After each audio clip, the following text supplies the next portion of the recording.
Emma, I'm so excited to talk about this with you because, okay, let me first tell you guys how I found out about the whole Steven Crowder thing. I get a comment on one of my Instagram photos and it says, you know you're excited that Sam Seder caught Steven Crowder. And I was like, I don't know what that means. But as soon as I was on air as I got that comment. I'm like, I don't know what that means, but the second I'm off air, I'm gonna look it up. And so I go onto YouTube and Vosh he's live talking about it, and I was like, great. So I start watching, and luckily I caught it at the very beginning. And it was the best thing that had happened in a while. In terms of like, not in my personal life is great. In terms of like this space, right? Like online media, all of that stuff. We all needed a moment to bring us together, right? And I celebrated, I must admit. So tell us about it, the backstory, Emma. Give us the goods. So, I mean, one, you guys can see the full play-by-play. This is my effective plug. On the Majority Report channel, we did a whole fun half dedicated to it, basically, because it was a big deal. And for people that don't know, Sam loves debating people, and it's not for any clout reason, really. I mean, that part's fun. But he really likes doing it because part of what we do at the Majority Report is talk about these online right-wingers because you get into their algorithm, and sometimes their fans actually watch the show and they go, wait, I'm gonna start questioning things. People don't realize how the Dave Rubins, the Steven Crowders, the Ben Shapiros, it is so insulated, and they keep it that way on purpose, and yet they scream, debate me, debate me, debate me. That's Steven Crowder's whole identity. He's the debate me meme, the guy sitting on the lawn chair debating random college students who he thinks he's smarter than, and that's the whole purpose of this, right? He, in 2018, dodged a debate from Sam. Sam recorded the phone call. Apparently the woman didn't care, of the Politicon organizer who spoke to, you may have done this backstory on the show, who spoke to Steven Crowder when they were supposed to debate and said he got, quote, cold feet. And his father, his manager, backed out of the debate for him. There was another debate that Sam was supposed to do with Crowder on Gavin McInnes's show, and Crowder backed out when he found out Sam was doing that as well. So this was 2 times that Steven Crowder, the debate me bro, had backed out of debating Sam. Then we're all doing the show, and Sam turns to me, he goes, this guy Ethan, he's got this huge, this huge show called H3. I've never heard of it. I've never heard of it either. But he's huge, this guy. He's not a political guy. I think, he does stuff with Trisha, or did stuff with Trisha Paytas. I know that name, but I don't really know anything about her.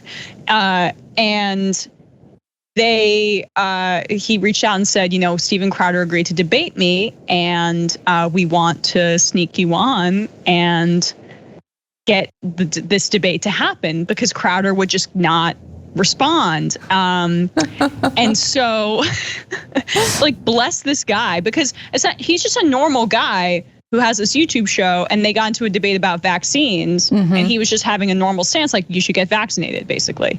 And of course, Crowder goes, I'll debate this non-political commentator who doesn't follow this or doesn't do this, and felt really tough about that. And so the guy was like, I acknowledge I'm not a political, or Ethan said, I'm not a political commentator. Let's sneak Sam on because he knows what he's talking about. So you guys might know that backstory by now, but it really was a production to get it all together, and we had to kind of not tell anyone in the audience why a few Mondays ago we ended our show early, and we started an hour early because Sam pretended he had to do something else. We ended our show, and Crowder immediately drops out of this debate. Right? Because he was monitoring you guys.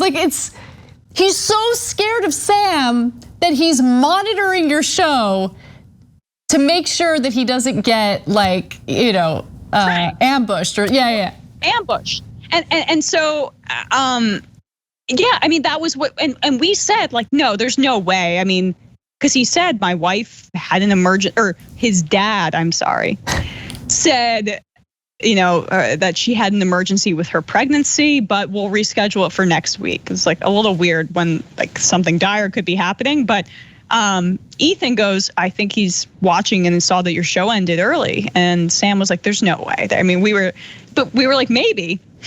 Oh my maybe. God. So the next week, the next Monday, he rescheduled it for noon Eastern, which is when our show starts. We come in all the way early and pre-record and pretend that the show is live, and we can't tell anybody about this. Because like, I don't know if people get, like, this is what Sam lives for. And so when Sam says we're gonna come in early to tape the show so I can accommodate potentially ambushing Steven Crowder, there's not gonna be a conversation about it. And one, I'm very happy to do it as well. So like, this is what this is gonna be. And so we taped the whole show, we pretended it's live, and then it all went down. And I sat right here, we only had the audio feed. I could just see Sam and hear them. And seeing it after hearing it was like, as you say, Anna, one of the most joyous experiences in my professional life. Yes. And I've done a lot of fun stuff with T.Y. I can curse now. Done a lot of fun with, like, you know, the Ocasio-Cortez interview is one of the highlights of my career, and also her party, her victory party, and all of the fun stuff when like we hanging out with you guys, like drinking with you guys, doing that, like those are all such amazing times in my life. But that was also just an incredible professional experience, just witnessing Sam do that, because it was just so thoroughly embarrassing for Steven Crowder. I genuinely think he ended his career. Like, no, I'm sure he'll make money and whatever, but he has no credibility anymore. Look, what Sam Seder did to Dave Rubin has been mirrored in this experience with Steven Crowder. Like, look, I think that one of the best ways in fighting back against the grifty right wing on, you know, so like social media platforms and YouTube and all of that is to, look, they say infuriating things time to time, right? And they do it because they want to see people upset. But clowning on them, I would argue, is a much more effective strategy, because first of all, they're clowns. How could you not clown on them? And it's better to embarrass that. Like, who wants to be a supporter of an embarrassing person? Like, Steven Crowder's embarrassing, Dave Rubin, embarrassing. And what Sam's been able to do with both of them in terms of like making it abundantly clear that these are two embarrassing people, I mean, he bodied them, both of them. It's just amazing, I love it. But there was one moment that I feel like is so undervalued. And it's the moment when Steven Crowder's just like so nervous about being ambushed that in the very beginning, he's like, oh, he's looking over to the side. He's looking over to the side, like letting his team know, get the camera ready so you move off of me and go on to whatever co-host, you know, I don't know what his co-host name is, because he was somewhat expecting it. And the panic in his face when he's like, he's looking off to the side, it's just, I've watched that moment over and over again, just that moment alone.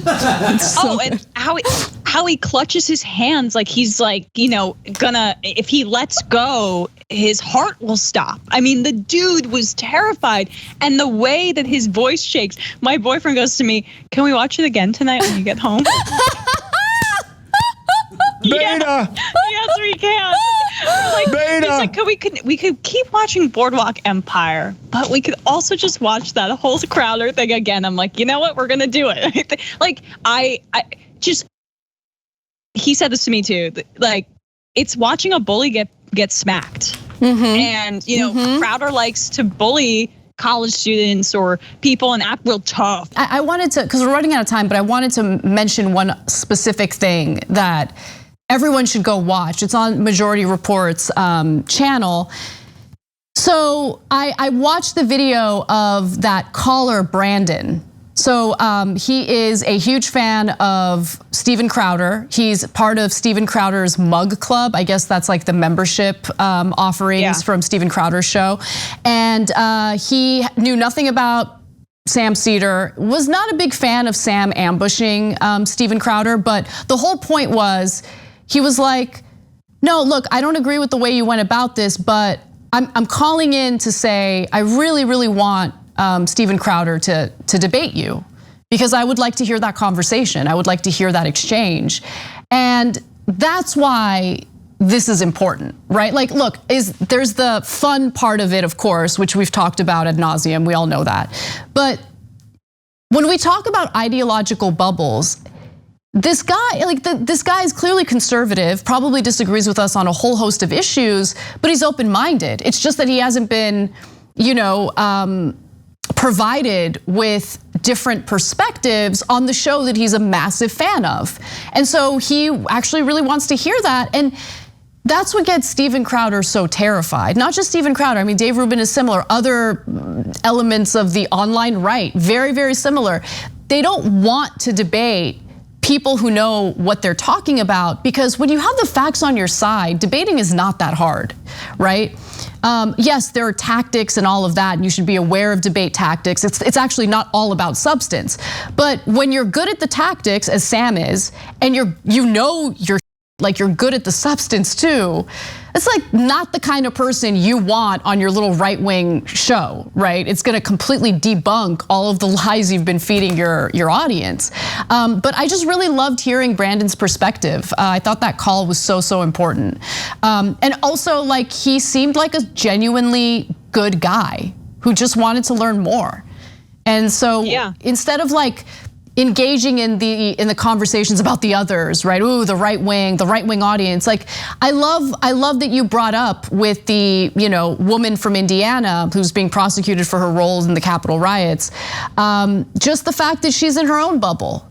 And it doesn't mean that everyone's a lost cause. It's just we need to find ways to kind of infiltrate those bubbles and try to have conversations with one another.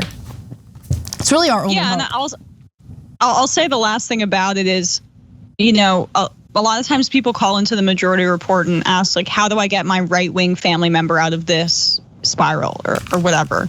And like, they agree with me on all this anti-establishment stuff, but we can't pull them over. And it's always provide them, ask them what they want from their government, and then provide them with an alternative. Or if they don't have anything to say, provide them with the policy vision from the left. It's not going to work a majority of the time. It won't. But that's the only way to move it forward. And a lot of these, as Anna said, a lot of these right-wing grifters, it's like a paper tiger. I mean, they pretend they debate everybody, but they are more insulated than anybody. And they keep it that way because they want their audience to continue to not question anything. Thanks for watching The Young Turks. Really appreciate it. Another way to show support is through YouTube memberships. You'll get to interact with us more. There's live chat emojis, badges.